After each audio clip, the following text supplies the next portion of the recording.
listening to Tassie Encounters Moments on Faith FM, and we're coming to you from Tasmania right across Australia. Each weekday at 9 a.m. and also at 8 p.m, I believe, you can hear what the Bible says about past, current and future events. You can learn how to study the Bible more effectively. You can get to know who God is, why we're here and where we're going. And you can experience personal encounters with Jesus. I'm your host, Jason Cook, and today Jacob Ellis is with us for the last time for a little while, and we've been talking about the topic of God's mission and justice on our program this week. So thanks for joining us again, Jacob. Pleasure. It's great to have you back one last time, and we will get you again soon, I hope. Sounds good. Just want to remind our listeners, if you've missed our episodes this week, you can catch up on the Faith FM Australia app or the Faith FM website. That's at faithfm.com.au. And we've got our show number 0488 880891, where you can text us in feedback, questions, you can claim our free book offer, etc. So, Jacob, this week we've been looking at comparing God's justice with worldly justice, was sort of our first part of this program. We looked at the mission of Jesus, and by inference and by command, I guess, we are to carry on that mission.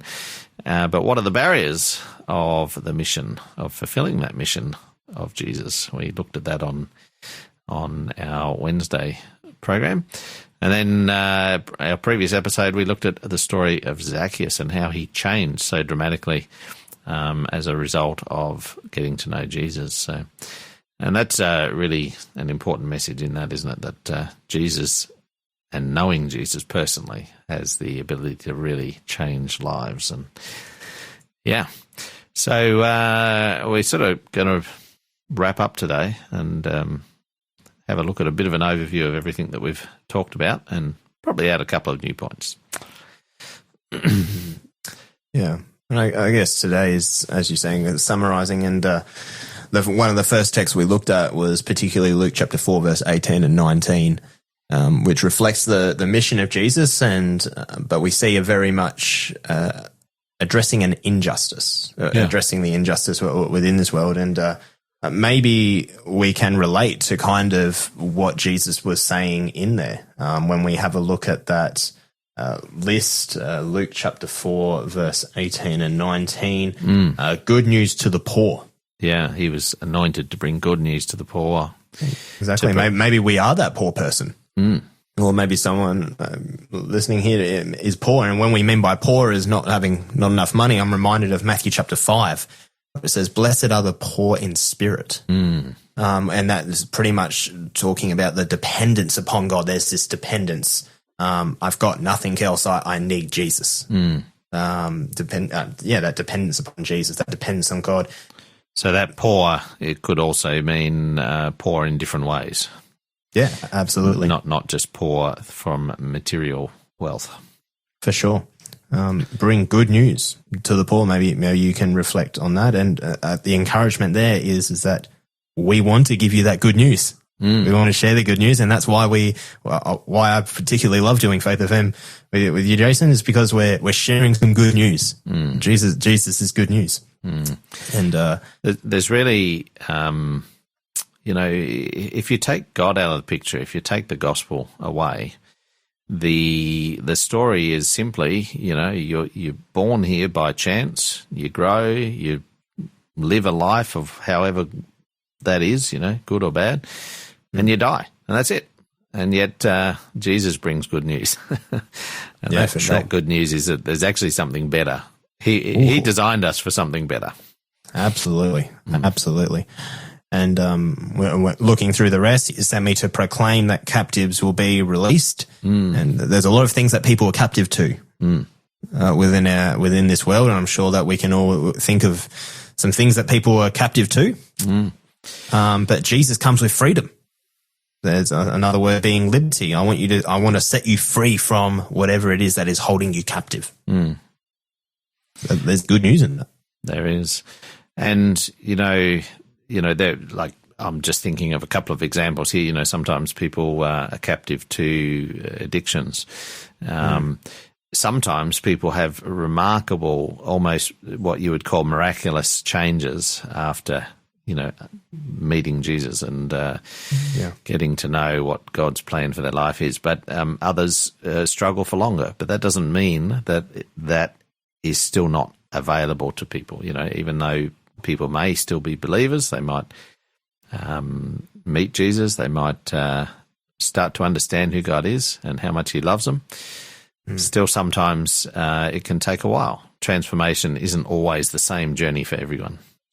Yeah, for sure. Just thinking of the story of Zacchaeus, it's like he changed. It seems like he changed almost immediately, but other people can take a longer time. Yeah. That's okay as well. Yeah. And God's in that process. Yeah. The blind will see. The blind will see, and we referred to that a little bit earlier in the week. You looked at that, not just physical blindness, but also spiritual blindness. Yeah. And it's interesting how when Jesus was here, so much of his time was spent answering challenging questions or traps of the religious leaders of the day who were really out to trap him, and ultimately they wanted to kill him. So, but how blind were they that Jesus was there in front of them? The Messiah was there, and yet they couldn't see. And yet there was another story, I actually read it last night, of Bartimaeus, who was a blind man, and yet he heard that Jesus was walking past, and he calls out to Jesus, and he calls him the Son of David, which was known to be a reference to the Messiah. And so here he was physically blind, and yet he knew exactly who Jesus was. Yeah. So I guess the question is... Powerful lesson in there. Yeah. Is Jesus your saviour? Yeah, for sure. Have you allowed him to reach you? Yeah. And what is this last verse here? Oh, it says, the oppressed will be set free. And then the last verse says, the time of the Lord's favour has come. Yeah. Well, this could refer to an Old Testament time. There was this thing called a Jubilee. Mm-hmm. And during that time, there was pretty much that no one worked the land. There was a rest period. Exactly. There was a rest for the land. If there were any slaves that were working, so the masters would then say to the slaves, go, leave. For a whole year, you're going to go and not work for me. And pretty much you'd think, why would the land not be worked? Otherwise, they're not going to produce. But it was pretty much resting in God's providence, that God was going to provide for them. So it was a year of really depending upon God. And, if you put that in the context of that Jubilee year, there was a whole bunch of things that went with that. The slaves, we call them slaves, but it was probably almost like people who had significant debts. Is that right? So they would have to work off that debt. But after, these periods of time, like the Jubilee year, and I think, was it every 7 years? I think they had to actually forgive the debt. I can't remember whether it was every 7 or every the 50 years, but there was a process where that debt was actually forgiven, and people could go back to their home plot, their land, and for sure, amazing. God has that concept of being set free from that burden of continually having to work for survival. Yeah, absolutely, and I wonder if people would love that today. It would be amazing, would it not? It wouldn't be. But I think it was every 7 years. I'll have to double check it. But if every 7 years all debts were written off, imagine how much, happier people would be. There'd be that sense of anticipation for it. Absolutely, you'd be hanging out for it. Absolutely, that's it. Yeah. That's it. That's been brought into that. So we see this sense of justice in an unjust world within Luke 4:18 and 19, and maybe people, I know I can relate to one of them, or maybe a few of them, and I'm sure we can all relate to something in there. But the encouraging message from there is that Jesus wants to, the justice that Jesus brings is in regards to things like this. And Jesus wants to do a work in our lives. He wants to make things right. He wants to free us from the burdens. You know, he says, "Come unto me and I will give you rest." Absolutely. And while we're actually doing passages, there's this text in Micah chapter 6, verse 8. Do you want to read that for us, Jason? Sure. It says in the New Living, "Know, O people, the Lord has told you what is good, and this is what he requires of you. Do what is right, to love mercy, and to walk humbly with your God." And in the New King James Version, it actually says, "But to do justly, to love mercy, and walk humbly with your God." So that concept of justice. Yeah, God's all about justice, and he wants to go out and do justly in an unjustly world, if we can put it like that. And often when we think of justice, and I know we've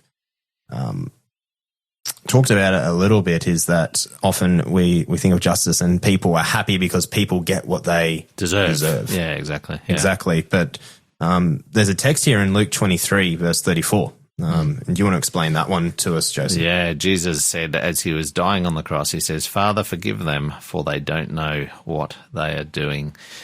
You know, God's justice is one that is merciful and loving and forgiving. Yes. And, amazing that in the event that these people were actually crucifying Jesus and he says, "Father, forgive them." I think that's a sense of justice that it's hard for us to understand. It really is, because it's so loving and merciful that rather than seeking revenge or punishment, he's actually asking for their forgiveness on their behalf. Pretty amazing. Yeah. Our final chance to claim our book offer today is coming up. This program is made possible by the support of Adventist World Radio. The Cosmic Conflict, How the Rebellion Ends, The Supernatural in World Affairs Unmasked by Alan Sonter. This book reveals how planet Earth has been taken over by people in power who are working with supernatural intelligences hidden in plain sight, and how it is all about to end, sooner or more spectacularly than you have imagined. The book unapologetically acknowledges the fact that the universe was created by an infinitely powerful being who governs his creation using nothing but principled love. And he longs for our awareness and our response. So, you know, God has been given a bad press over the years. His character, sometimes people do not want to believe in God because of the misrepresentations, and so we want to try to present an accurate picture of God and his loving, merciful character, and hopefully you've seen some of that this week. Text in the code TEM15 to 0488 880891 to claim this book offer this week. Jacob, it's been great speaking with you this week. And likewise. Yeah, I look forward to the next time, whenever that will be, where we can talk again. Looking forward to it. Yeah, as we go out, this is a song called Spears into Spades by Rob and Beth. We just pray and hope that you've been blessed by this program and that you encounter Jesus more each day in your life. We'll look forward to you joining us again in the future. Ooh, come and take us home. Ooh, the world is getting old.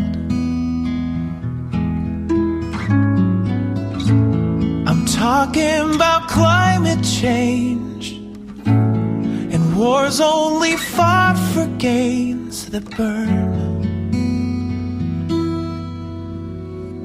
But ooh, it's a wonderful world. Yes, ooh, it's a beautiful world.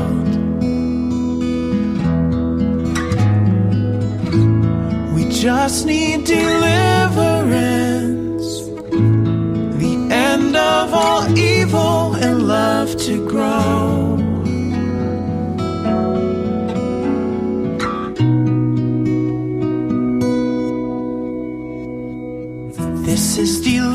deliverance, deliverance, this is your name. Worshipped by nations, gathered for praise. Swords into plowing tools, spears into spades. This is deliverance someday.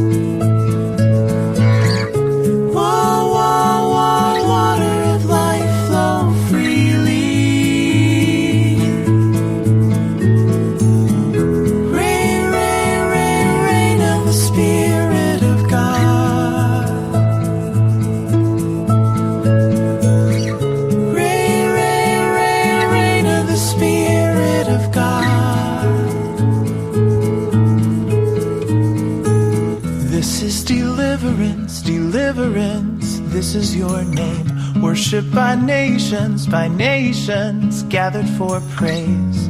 Swords into plowing tools, spears into spades. This is deliverance someday.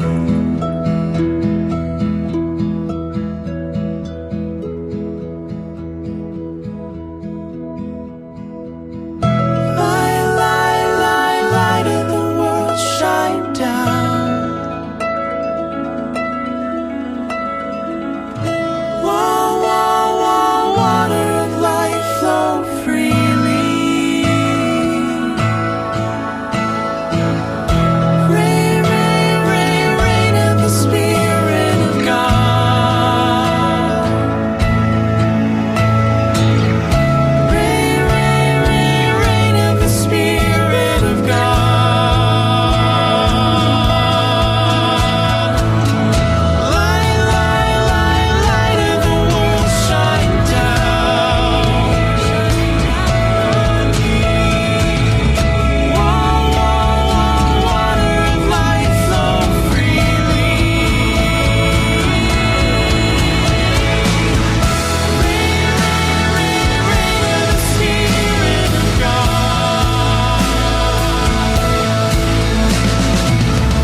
Deliverance, this is your name. Worshipped by nations, gathered for praise.